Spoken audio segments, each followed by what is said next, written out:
సేవా కార్యక్రమాలు ఏదైతే ఆయన ఎక్స్పెక్ట్ చేస్తారో, ఏవి ఎలా జరగాలని అనుకుంటారో, free education, free water projects, free medical care, ఇలాంటివన్నీ ఏదైతే ఉన్నాయో బేసిక్ ఇవి, అవి మటుకు అలాగే జరుగుతున్నాయమ్మా. అది మటుకు ఖచ్చితంగా చెప్పచ్చు. సత్యసాయి బాబా తిరిగి మళ్ళీ అవతారం దాలుస్తారు అనే ఒక చర్చ జరిగింది, ఇప్పుడు జరుగుతుంది కూడా. అలాంటి దృష్టాంతాలు ఎక్కడైనా కనిపించాయంటారా? చెప్తున్నారు, కానీ అది కూడా ఆయనే చెప్పారు ఆయన ఉన్నప్పుడు కూడా. చాలామంది ఇలాంటి వాళ్ళ నెంబర్ కూడా, నేను తప్పు నెంబర్ చెప్పకూడదు కాబట్టి చెప్పట్లేదు, నేను ఒక స్పీచ్లో విన్నాను స్వామి చెప్పడం. ఎంతోమంది ఇంతమంది నేనే ప్రేమ సాయిని అని వస్తారు అని కూడా చెప్పారు ఆయన. సో ఎవరు అనేది మనకి ఇంకా తెలియదు, ఇంకా వచ్చారా లేదా అనేది ప్రామాణికంగా మనకు తెలియదు, కానీ తప్పకుండా వస్తారు. ఇది ఎన్నో ఏళ్లకి 16 ఏళ్లకో ఏదో ఇది జరిగిన 16 ఏళ్ల తర్వాత ఎప్పుడో ఉండొచ్చు అని కొంచెం సూచన చేశారు. మళ్ళీ పుట్టపర్తి ప్రాంతంలో అక్కడే జరుగుతుందని, మళ్ళీ ఆయన ఒక వయసు వచ్చాక అక్కడికి వస్తారని, ఎక్కువ మాట్లాడరని, ఇట్లాంటివన్నీ కూడా కొన్ని సిగ్నల్స్ అయితే ఇవ్వడం జరిగింది. ఏదో అంటూ ఉంటారు, మరి అది ఎంతవరకు నిజంగానే ఆయన వచ్చారా, సమయం వచ్చినప్పుడు బయటకు వస్తుంది తెలుస్తుంది అనే ఉద్దేశంతో, ఏదంటే అది నమ్మకుండా మనం అంటే ఇప్పుడు సరే నిజమే స్వామి మళ్ళీ వచ్చారు అంటే ఆనందమే, కానీ మన సాధనకి కానీ మనం వెళ్ళాల్సిన పాత్రలో కానీ అది ఎంతవరకు మనకి అంటే నిజంగానే ఆయన అక్కడ వచ్చి ఉన్నారు అంటే మళ్ళీ వెళ్తాం, దర్శనం చేసుకుంటాం, ఆనందపడతాం అది దీంట్లో అని. కానీ ఏ విధంగా మనకు అది ఆ గాసిప్ కానీ వేరేది కానీ మ్యాటర్ అవుతుంది నిజానికి ఆలోచిస్తే.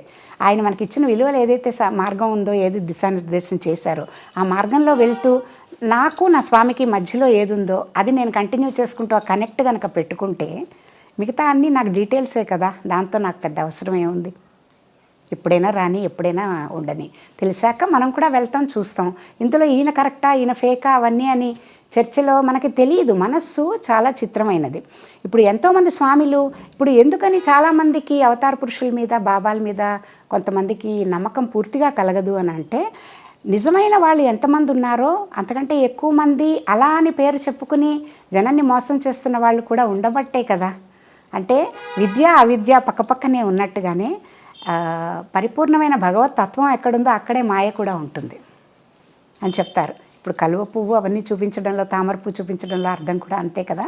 ఆ మాయని అంటించుకోకుండా ఆ తత్వాన్ని ఒకటే పట్టుకుని మనం సాధనలో ముందుకెళ్ళడం ఒకటే కావాల్సింది. సరే ఒక ఫామ్లో వచ్చారు, అది అయిపోయింది. ఇప్పుడు రాముడు కృష్ణుడు ఇన్ని రకాలుగా అవతారాలుగా తీసుకుని వచ్చినప్పుడు ఆ ఫామ్స్ వెళ్ళిపోలేదా? మరి ఆ భక్తులు అందరూ ఏమయ్యారు? మనకి సినిమాలు కొన్ని చూస్తున్నప్పుడు హనుమంతుడు కృష్ణుడితో యుద్ధం చేయడం అవి కూడా చూసాం మనం. అంటే నువ్వు నా దేవుడు కాదు, రాముడు నేను నమ్మను, నేను రాముడే నమ్ముతాను, కృష్ణుడు నేను నమ్మను అని. ఇదే అవతారం అనేది ఆయనకి అర్థం కాలే. తర్వాత తెలుసుకున్నాడు, ఒళ్ళంతా బలహీనం అయ్యి చాలా రోజులు యుద్ధం చేశాక, క్షమించు రామా నువ్వే అవతారం తీసుకుని వచ్చావని నేను గ్రహించలేకపోయాను అని. అట్లా మహానుభావులు అంతంత జ్ఞాన పురుషులే భ్రమలో పడినప్పుడు మరి మనం ఆ అవతారం అదే అని గుర్తుపట్టేంత జ్ఞానం కానీ తెలివి కానీ మనకు ఉన్నాయా ఏమో. మీరు ఒక మాట చెప్పారు, ప్రశాంతి నిలయంకి వెళ్ళినప్పుడు అందరూ కూడా పుట్టింటికి వెళ్ళిన భావన ఉంటుంది, మీకు కూడా మీ స్వీయ అనుభవంలో పుట్టింటికి వెళ్ళిన భావనే ఉంటుంది. అయితే స్వామి దర్శనం అంటే మీకు కలలో కావచ్చు లేదా అక్కడ ప్రత్యక్షంగా ఉన్నారు అనిపించే అలాంటి సందర్భాలు ఏమైనా అనిపించాయండి? చాలా జరిగాయి నా జీవితంలో. నాకు దర్శనం ఆయన నాకు డైరెక్ట్గా నా కుటుంబంతో 3-4 సార్లు మాట్లాడడము, మాకు అనుగ్రహం ఇవ్వడము, 5-6 సార్లు పాద నమస్కారం అవన్నీ ఇవ్వడము, మేము మా ముఖ్యమైన పెళ్లి రోజు అలాంటి రోజు వెళ్ళినప్పుడు మాకు అనుగ్రహం ఇవ్వడము, మాతో ఇంటర్వ్యూ రూమ్కి పిలిచి మాట్లాడడము, చాలా అనుభవాలు జరిగాయి. అందుకనే నాకేంటంటే ఆ డివైన్ ప్రెజెన్స్లో మన ఎక్స్పీరియన్స్, మన ఫీలింగ్ ఏంటి అనేది అది మనం ఎక్స్పీరియన్స్ చేస్తేనే తెలుస్తుంది. ఇప్పుడు నా అనుభవం నేను చెప్పినందువల్ల వేరే వాళ్ళు మారిపోతారని కాదు, అది నా మతం కూడా కాదు, నా అభిమతం అది కాదు. ఎందుకంటే నేను ఎవరినైనా మార్చడానికి కానీ ఈయన దేవుడు అని ప్రూవ్ చేయడానికి కానీ, అది నా ఫీలింగ్. అంటే నేను ఆ డివినిటీ ఎక్స్పీరియన్స్ చేశాను కాబట్టి. అలాగే ప్రతి వాళ్ళు రావాలి, ఎక్స్పీరియన్స్ చేయాలి, దాని మీద నమ్మకం పెట్టుకోవాలి, దానికి వాళ్ళకి ఎలాంటి అనుభవం కలుగుతుందో దాన్ని నమ్మాలి. ఇప్పుడు నాకు ఎవరు ప్రపంచవ్యాప్తంగా ఎవరొచ్చి నాకు స్వామి మీద ఏం చెప్పినా నేను నమ్మను.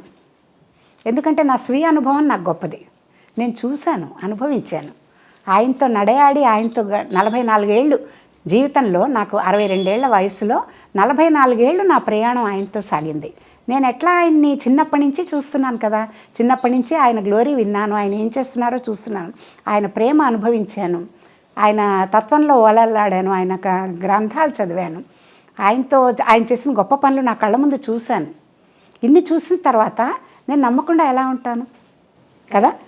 బాబా కూడా అదే చెప్పేవారు కదా, అదే. స్వీయ అనుభవాన్నే మనం స్వీయ దృష్టిలో అనుభవాన్ని పెట్టుకోవాలి. నమ్మాలి. నేను చిన్నప్పుడు అసలు నా ప్రయాణం మా అమ్మగారి ద్వారా చాలా చిన్న వయసులోనే జరిగింది. నాకు బూరుగుల రామకృష్ణారావు గారు ఇక్కడ గవర్నర్గా ఉన్నప్పుడు పి సుశీల్ గారు అక్కయ్య గారు వాళ్ళ ఇంట్లో మేము అద్దుకుండేవాళ్ళం. రామకృష్ణదాస్ సింగర్ ఉన్నారు కదా, వాళ్ళ అమ్మగారు వాళ్ళ ఇంట్లో హిమాయత్ నగర్లో ఉండేవాళ్ళం మేము. అప్పుడు ఆయన ఎగ్జిబిషన్ గ్రౌండ్స్కి ఫస్ట్ టైం వచ్చినప్పుడు అమ్మ నన్ను, నేను ఒక్కదాన్ని అప్పటికి పుట్టాను, ఇంకా తమ్ముళ్ళు పుట్టలేదు. అప్పుడు అమ్మ నన్ను తీసుకెళ్తే దూరం నుంచి చూసిన గుర్తు, చాలా చిన్న వయసు 4 ఏళ్ళు. అది ఊరికే వేగ్గా ఒక ఆరెంజ్ బట్టలతో బోళ్ళు జుట్టుతో ఒక ఆయన ఉన్నారు అని ఎప్పుడో చిన్నప్పుడు ఆ అనుభవం. తర్వాత మళ్ళీ 90ల వరకు కూడా నాకు ఎటువంటి డైరెక్ట్ ఇది లేదు. మళ్ళీ 90ల్లో నేను డైరెక్ట్గా మా ఆఫీస్ స్టడీ సర్కిల్తో ఇన్వాల్వ్ అవ్వడము, ఈయన గురించి తెలుసుకోవడము, పుట్టపర్తికి పలుసార్లు వెళ్ళి అక్కడ జరిగే కార్యక్రమాలన్నీ చూడడము, సేవా కార్యక్రమాల్లో నేను కూడా పాలు పంచుకోవడము, అక్కడ ఏం జరుగుతుంది, ఎట్లా జరుగుతుంది అంతే ట్రాన్స్పరెన్సీ. అసలు ఈ విషయం చెప్పేటప్పుడమ్మా నేను హాస్పిటల్ దీంతో ఇన్వాల్వ్ అయినప్పుడు కూడా మా కళ్ళ ముందే అది జరిగింది కాబట్టి నేను చెప్తున్నాను. అసలు నిస్వార్థంగా ఇంతమందికి ఈ ఆర్గన్ ట్రాన్స్ప్లాంట్ గురించి, ఆర్గన్ డొనేషన్ గురించి కూడా మన ఈ మధ్య చాలా రకాల ఇవి వచ్చినప్పుడు నాకు అనుమానం కలిగి, నేను పుట్టపర్తిలో అసలు స్వామి ఏం చెప్పారు దీని గురించి, ఆర్గన్ డొనేషన్. నాకు చాలా పర్సనల్గా ఒక నమ్మకం ఉండేది, ఏంటంటే కోరిక, నేను పోయే లోపల నా ఆర్గన్స్ అన్నీ కూడా నేను ప్లెడ్ చేయాలి అని. ఎవరికైనా ఏమైనా ఉపయోగపడితే దాన్ని ఇవ్వచ్చు. కళ్ళు ఎలాగో ప్లెడ్ చేస్తాం, ఇది కాకుండా ఇంకేమైనా, ఏమో ఎండ్ ఎలా ఉంటుందో తెలియదు కదా, ఏ ఆర్గన్ అయినా ఎవరికైనా ఉపయోగపడితే వాళ్ళకి ఉపయోగపడుతుందనే ఆలోచనతో. కానీ అది ఎలా చేస్తే బాగుంటుంది, చాలామంది చెప్పారు అలా కాదండి, మీరు ఎలా అంటే అలా తొందరపడద్దు, చాలా మిస్యూజ్ చేసే ర్యాకెట్స్ నడుస్తున్నాయి, అట్లా ఇవ్వద్దు మీరు అని చెప్పారు.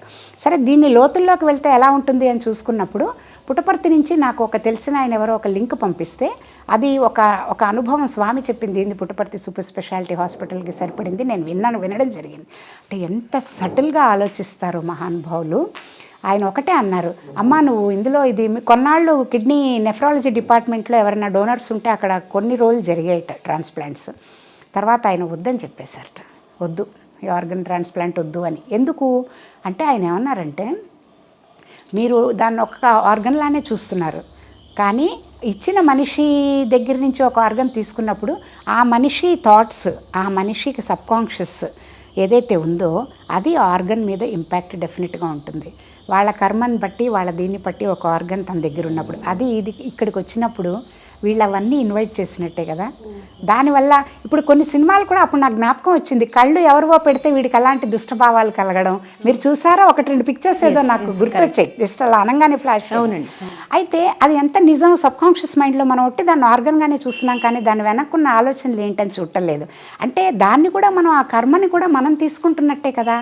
అవసరమా అంటే మనం ఎవరికి ఇది ఇవ్వాలి అని, అలా లేకుండా ఉండే దీనికి పాత్రత ఉండి ఎవరికి అది కావాలంటారో వాళ్ళకి ఇవ్వడమే తప్ప, ఊరికే ఇవ్వాలని వెళ్ళి ఎవరో ఒకళ్ళకి ఇచ్చి ఇబ్బందులు కొని తెచ్చుకోవడం ఎంతవరకు అవసరం. అంటే ఎంత ఆలోచిస్తారు. బ్లడ్ కూడా ఎవరికి కూడా అనవసరంగా తీసుకోకూడదు, ఏ ఆర్గన్ ఎవరికి అనవసరంగా తీసుకోకూడదు. ఫ్యాన్ లైట్ వేయడం కూడా ఆయన ఈ న్యాచురల్ రిసోర్సెస్ వాడడంలో కూడా ఎంత ఆయన ఫాలో అయ్యి చెప్తారు తెలుసా. ఇంటర్వ్యూ రూమ్లోకి వెళ్ళేటప్పుడు అందరూ వచ్చాక లైట్ ఫ్యాన్ వేస్తారు, లాస్ట్కి అక్కడ నిలబడి అందరూ వెళ్ళిపోయాక ఆఫ్ చేసి బయటకు వస్తారు. ఆయన తలుచుకుంటే కరెంట్ బిల్కి భయం అండి. ఎందుకు అలా జాగ్రత్త పడ్డారు, ఫస్ట్ డెమాన్స్ట్రేట్ చేసి తర్వాత ప్రీచ్ చేస్తారు ఇలాంటి వాళ్ళందరూ అనమాట. సత్యసాయి అవతారం గురించి, అదేవిధంగా సేవా ట్రస్ట్ కార్యక్రమాల గురించి చాలా చక్కగా తెలియజేశారండి. మాకు తెలియని ఎన్నో విషయాలు, ఎన్నో కోణాలు మేము తెలుసుకున్నాము. Thank you so much.